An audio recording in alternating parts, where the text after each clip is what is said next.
नमस्कार दोस्तों, स्वागत है आप सभी का विजडम पॉइंट पर। दोस्तों, हम देख रहे हैं हिंदी से संबंधित एक महत्वपूर्ण श्रृंखला जो कि आधारित है डॉक्टर गोविंद पांडे व सरस्वती पांडे जी की किताब हिंदी भाषा एवं साहित्य का वस्तुनिष्ठ इतिहास पर। दोस्तों, ये वीडियोज आगामी परीक्षाओं की दृष्टि से बहुत ही महत्वपूर्ण हैं। आगामी परीक्षाएं हैं UP TGT PGT, LT grade, GIC प्रवक्ता, GDC, assistant professor, UGC NET आदि। इन परीक्षाओं को ध्यान में रखते हुए ये वीडियोज मैं बनाने की कोशिश कर रही हूँ। उम्मीद करती हूँ कि आपके लिए ये लाभकारी सिद्ध होंगे। तो दोस्तों, आज के इस वीडियो में हम शुरुआत करेंगे साठोत्तरी कविता आंदोलन से और जानेंगे कि ये आंदोलन कब और कैसे शुरू हुआ, कहाँ से शुरू हुआ और इसमें शामिल कवि कौन कौन से रहे। तो आइए देखते हैं इन महत्वपूर्ण बिंदुओं को। 7वें दशक के आरंभ में 7 कवियों का एक काव्य संग्रह इलाहाबाद से विद्रोही पीढ़ी के नाम से प्रकाशित हुआ। विद्रोही पीढ़ी के नाम से 7 कवियों का एक काव्य संग्रह प्रकाशित हुआ इलाहाबाद से। सन 1963 ईस्वी में जगदीश चतुर्वेदी, नाम ध्यान रखिएगा, जगदीश चतुर्वेदी के संपादन में 14 कवियों का काव्य संग्रह प्रारंभ शीर्षक से प्रकाशित हुआ, जिसमें अभिनव काव्य की स्थापना का दावा किया गया। प्रारंभ में कितने कवि शामिल थे? तो 14 कवियों का ये संग्रह था जिसमें अभिनव काव्य की स्थापना का दावा किया गया। अब हम देखेंगे कि प्रारंभ शीर्षक से जो काव्य संग्रह प्रकाशित हुआ था उसमें कौन कौन से कवि हैं। इसमें पहला नाम आता है जगदीश चतुर्वेदी जी का, दूसरे कवि हैं कैलाश बाजपेयी जी, तीसरे हैं नरेंद्र धीर, राजकमल चौधरी, केशु, ममता अग्रवाल, श्याम परमार, विष्णु चंद्र शर्मा, श्याम मोहन श्रीवास्तव, मनमोहिनी, रमेश गौड़, राजीव सक्सेना, स्नेहमयी चौधरी और नर्मदा प्रसाद त्रिपाठी, ये शामिल कवि हैं प्रारंभ में। प्रारंभ काव्य शीर्षक से जो काव्य संग्रह प्रकाशित हुआ था उसमें 14 जो कवि शामिल हैं उनके नाम मैंने अभी पढ़े। अगला पॉइंट है, जगदीश चतुर्वेदी ने 1964 ईस्वी में डॉक्टर इंद्रनाथ मदान और रमेश कुंतल मेघ के द्वारा संपादित अभिव्यक्ति में अभिनव काव्य को एक नया नाम एंटी पोएट्री या अकविता दिया। किसने नाम दिया अकविता? तो उनका नाम है जगदीश चतुर्वेदी जी ने, जिन्होंने अव्यक्ति पत्रिका में अभिनव काव्य को एंटी पोएट्री या अकविता नाम दिया। सन 1965 ईस्वी में श्याम परमार ने अकविता पत्रिका का प्रवर्तन किया। श्याम परमार ही अकविता आंदोलन के प्रवर्तक माने जाते हैं। तो अगर पूछा जाए परीक्षा में कि अकविता के प्रवर्तक कौन हैं, तो उनका नाम है श्याम परमार जी।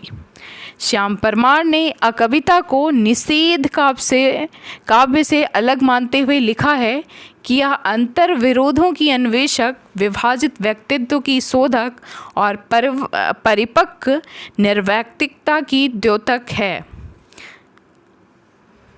अकविता अंतर विरोधों की अन्वेषक, विभाजित व्यक्तित्व की शोधक और परिपक्व निर्वैयक्तिकता की द्योतक है।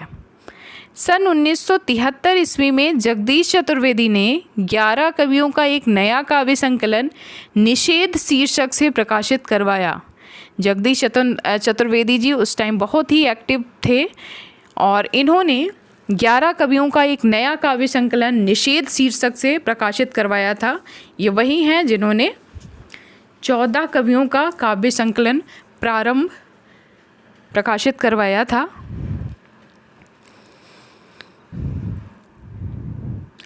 अस्वीकृति कविता की स्थापना श्री राम शुक्ल ने उत्कर्ष के माध्यम से की थी। उत्कर्ष एक पत्रिका है जिसके माध्यम से श्री राम शुक्ल जी ने अस्वीकृति कविता की स्थापना की थी।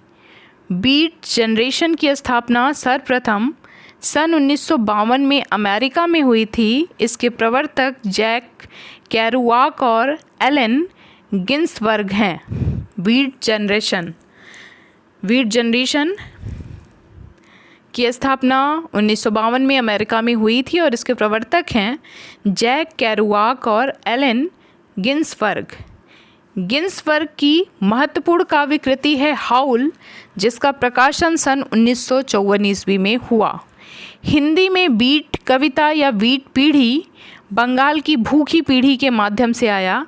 हिंदी में बीट पीढ़ी का प्रवर्तक राजकमल चौधरी को माना जाता है। तो बीट जनरेशन हिंदी में प्रवर्तन अगर इसका किसी ने किया है तो उसका नाम है राजकमल चौधरी जी, जिन्हें बीट पीढ़ी का प्रवर्तक माना जाता है हिंदी में। युयुत्सावादी कविता आंदोलन के जनक हैं सलव श्री राम सिंह, जिन्होंने 1965 में कलकत्ता से प्रकाशित युयुत्सा पत्रिका से किया था। युयुत्सावादी कविता का प्रवर्तन किसने किया था? तो उनका नाम है सलव श्री राम सिंह जी। सलभ श्री राम सिंह जी, जिन्होंने कलकत्ता से एक पत्रिका का प्रकाशन किया था और उस पत्रिका का नाम था युयुत्सा। नव प्रगतिशील काव्य आंदोलन का प्रवर्तन नवल किशोर जी ने किया था। नव प्रगतिशील काव्य आंदोलन का प्रवर्तन नवल किशोर जी ने किया। दोस्तों, ये बहुत ही महत्वपूर्ण लाइंस हैं, तो इनको याद रखिएगा। ये परीक्षाओं की दृष्टि से बहुत ही महत्वपूर्ण हैं। सन 1968 ईस्वी में डॉक्टर रणजीत सिंह ने 8 कवियों की रचनाओं का संकलन प्रतिश्रुत पीढ़ी शीर्षक से प्रकाशित करवाया था। किसने? डॉक्टर रणजीत सिंह ने 8 कवियों की रचनाओं का संकलन प्रतिश्रुत पीढ़ी शीर्षक से प्रकाशित करवाया। आज की कविता, कई सारे आंदोलन चल रहे थे, उसमें एक आंदोलन है जिसका नाम है आज की कविता, और इस आंदोलन का प्रवर्तन किया था हरीश मादानी ने। वाम कविता या प्रतिबद्ध कविता आंदोलन के प्रवर्तक हैं डॉक्टर परमानंद श्रीवास्तव जी। सनातन सूर्योदयी आंदोलन का प्रवर्तन वीरेंद्र कुमार जैन जी ने भारतीय पत्रिका के माध्यम से मार्च 1962 ईस्वी में किया था। सन 1967 ईस्वी में डॉक्टर रविंद्र भ्रमर जी ने सहज कविता आंदोलन का प्रवर्तन किया। सहज कविता संचेतना पत्रिका के जून 1973 के विचार कविता विशेषांक के माध्यम से विचार कविता आंदोलन का प्रवर्तन हुआ। संचेतना के तत्कालीन संपादक डॉक्टर महीप सिंह और डॉक्टर नरेंद्र मोहन थे।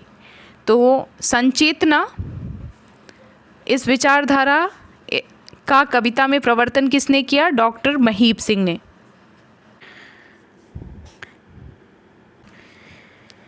सांप्रतिक कविता आंदोलन का प्रवर्तन श्याम नारायण जी ने किया। सांप्रतिक कविता आंदोलन, जिसके प्रवर्तक हैं श्याम नारायण जी। निर्दिशा यामी कविता का प्रवर्तन सत्यदेव राजहंस जी ने किया। ताजी कविता का प्रवर्तन लक्ष्मीकांत वर्मा जी ने किया। टटकी कविता का प्रवर्तन रामवचन राय जी ने किया। समकालीन कविता आंदोलन के प्रवर्तक हैं डॉक्टर विशंभरनाथ उपाध्याय जी ने, जिन्होंने सन 1976 में अपनी पुस्तक समकालीन कविता की भूमिका के माध्यम से किया। समकालीन कविता के प्रवर्तक, ध्यान दीजिएगा, ये इम्पॉर्टेंट है, डॉक्टर विशंभरनाथ उपाध्याय जी। कैप्सूल या सूत्र कविता का आंदोलन हिंदी में डॉक्टर ओंकार नाथ त्रिपाठी जी ने चलाया। इस प्रकार से कैप्सूल कविता के प्रवर्तक डॉक्टर ओंकार नाथ त्रिपाठी जी हुए। तो ये महत्वपूर्ण विचारधाराएं थीं और हमने देखा इन कविता आंदोलनों को और इनके प्रवर्तकों को। तो दोस्तों, उम्मीद करती हूँ कि आज का ये वीडियो आपके लिए उपयोगी सिद्ध होगा और आपको पसंद आएगा। अगर आपको मेरा वीडियो पसंद आता है तो प्लीज़ मेरे वीडियोज़ को लाइक करें और मेरे चैनल को सब्सक्राइब करें। धन्यवाद। मिलते हैं अपने अगले वीडियो में। तब तक के लिए नमस्कार।